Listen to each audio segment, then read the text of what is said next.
We are going to install the lights with the power on. We are not going to cut the wire with the power on. That's why we got the on and off button in our button here, so we can turn the power off and cut it. And sometimes we forget and it goes, and it scares the living. But I would rather have that than have bulbs across the roof that are not turned on. And this is usually what'll happen.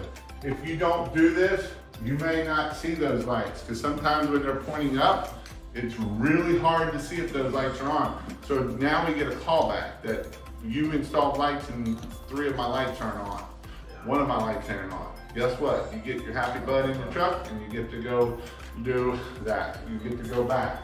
So one of the things I like to do is when you're installing, you do 4 or 5, right? You pull 4 or 5 and then you go tight. Move up, do the next 4 or 5, tight, tight, tight, tight.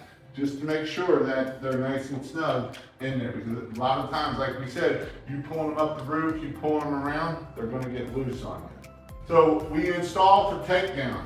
This house here, me and DJ pulled up. It was I think this one was 10 minutes doing this takedown. So that was a 10-minute install.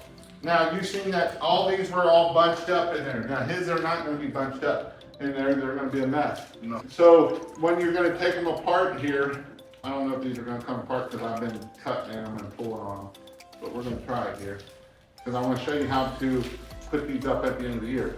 So what you're gonna do is, so he's got a blue one here, so that's the end of it. And so what I'm gonna do is I'm just gonna start undoing these here, and you just finesse them out here, and then I can, like I said, I've been cutting on these pretty hard and pulling them around here. And these may not come undone.